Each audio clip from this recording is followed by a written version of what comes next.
বাংলাদেশে প্রতি বছর যত মানুষের মৃত্যু হয় তার 28% মারা যায় পরিবেশ দূষণজনিত অসুখ বিসুখের কারণে। পরিবেশ দূষণের বেশ কয়েকটি ভাগ রয়েছে, যেমন বায়ু দূষণ, পানি দূষণ, খাদ্য দূষণ ইত্যাদি। এর সবগুলোর ফলে কোনো না কোনোভাবে মানুষ ক্ষতিগ্রস্ত হচ্ছে। এর কিছু ক্ষতি প্রত্যক্ষভাবে হচ্ছে, যেমন কীটনাশক মেশানো লিচু খেয়ে শিশু মারা গেল বা বিষাক্ত মাছ খেয়ে কেউ অসুস্থ হলো। আবার কিছু ক্ষতি হচ্ছে দীর্ঘমেয়াদী, যেমন রাসায়নিক বা কীটনাশক মেশানো বা বিষাক্ত খাবার খেয়ে কারো কিডনি নষ্ট হয়ে গেল বা দীর্ঘদিন দূষিত বায়ুতে থেকে ফুসফুসের সংক্রমণে আক্রান্ত হলো। দূষণের শিকার দরিদ্র নারী, শিশুরা ব্যাপকভাবে ক্ষতির শিকার হচ্ছে, কারণ তাদের বেশিরভাগই দূষিত এলাকায় বসবাস করে, যেখানে সীসা দূষণেরও ঝুঁকি রয়েছে। এর ফলে শিশুদের বুদ্ধিমত্তা বিকাশে আর স্নায়বিক ক্ষতি হতে পারে। আবার দূষিত এলাকায় বসবাসের ফলে গর্ভবতী মহিলাদের গর্ভপাত ও মৃত শিশু প্রসবের ঝুঁকি অনেক বেড়ে যায়। এসব এলাকায় দূষিত বায়ু এবং পানির কারণে তার নিজের এবং গর্ভের শিশুর স্বাস্থ্যগত ঝুঁকি তৈরি হয়।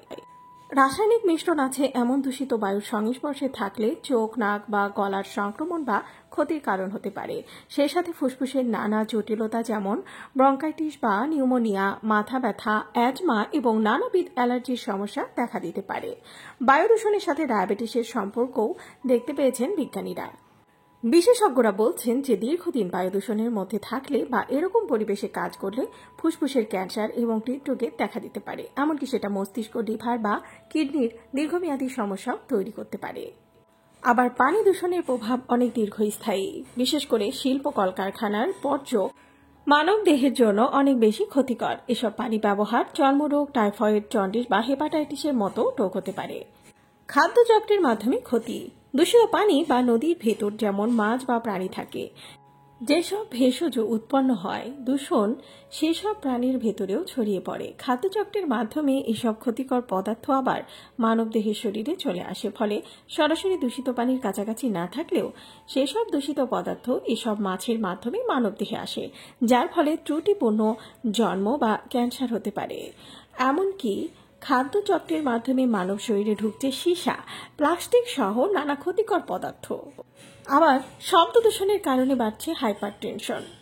পথের শব্দের কারণে একজনের হাইপারটেনশন, আলসার, হৃদরোগ, মাথা ব্যথা বা স্নায়ুর সমস্যা হতে পারে। এমনকি অতিরিক্ত শব্দের পরিবেশে থাকলে শিশুর জন্মগত ত্রুটি তৈরি হতে পারে। শব্দ দূষণের কারণে ব্লাড প্রেশার, শ্বাসের সমস্যা, এমনকি হজমের সমস্যাও তৈরি হতে পারে। খাদ্য দূষণের কারণে অন্ত্রের নানা রোগ, লিভার, কিডনি বা পাকস্থলীর কার্যকারিতা হারায় এবং গ্যাস্ট্রিক আলসার সহ নানা সমস্যা তৈরি হয়। কখনো কখনো এসব কারণে ক্যান্সারও তৈরি হচ্ছে। শিশুরা ছোটবেলা থেকে এই ধরনের দূষিত খাবার খেলে তাদের রোগ প্রতিরোধ ক্ষমতা কমে যাবে বা বৃদ্ধি ব্যাহত হবে। পরিবেশ দূষণ এড়ানোর জন্য শুধু সরকার বা কর্তৃপক্ষের দিকে তাকিয়ে থাকলেই চলবে না, নিজেরা আগে পরিবেশ রক্ষার ব্যাপারে সচেতন হতে হবে। আইনের প্রয়োগ তো করতেই হবে, সেই সাথে বায়ু দূষণ যাতে না হয়, পানি বা শব্দ দূষণ না হয়, সে ব্যাপারে আমাদের নিজেদেরই সতর্ক হতে হবে।